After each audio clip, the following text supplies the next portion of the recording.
कैसे हैं आप सभी? मुझे आशा है आप सभी अच्छे और प्रसन्न होंगे। चलिए आज हम पढ़ते हैं पाठ 7 सब्जियों की वार्तालाप। यह एक एकांकी है। करते हैं इसकी शुरुआत। चलिए। सब्जी की दुकान पर टोकरी में बैठी सब्जियां आपस में बातें कर रही हैं।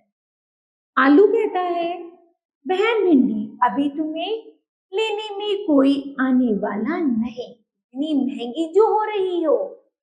भिंडी ने कहा, मुझे उससे क्या, मैं क्या तुम्हारे सहारे हूँ? भले ही मटर को तुम्हारी बहुत जरूरत होती है।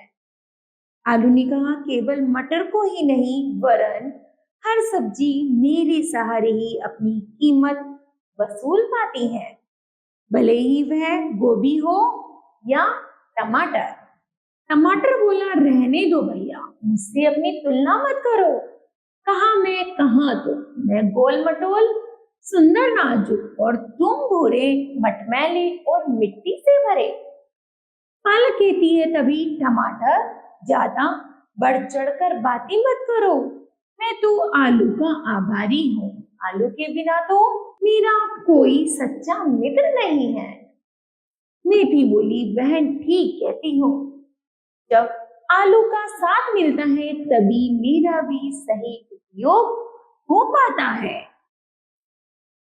बैंगन बोला, पर आलू खाने से मोटापा भी तो बढ़ता है। तोरी बोली, चुप रहो, तुम्हारा नाम तो बैंगन नहीं, में गुण होना चाहिए था।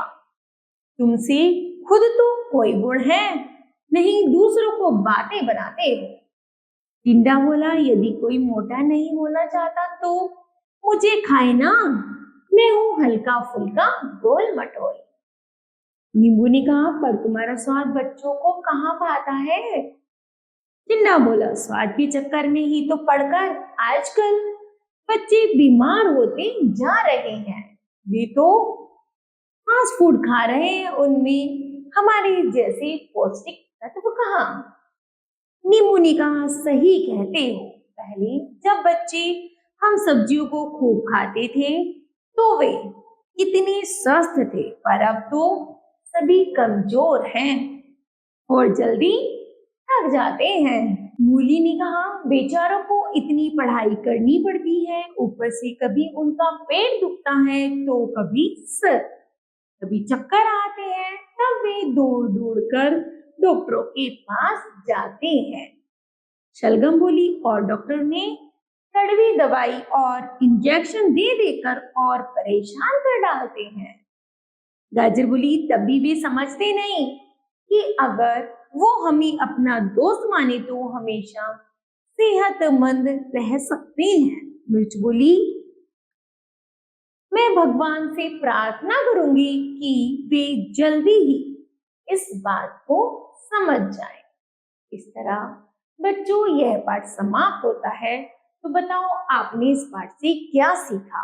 हमने सीखा कि हमें हमेशा फास्ट फूड ना खा करके घर की बनी हुई सब्जियों को खाना चाहिए, जिससे हम स्वस्थ रह सकें। ठीक है, तो मुझे आशा है बच्चों यह पाठ आप सभी को समझ आया होगा। धन्यवाद।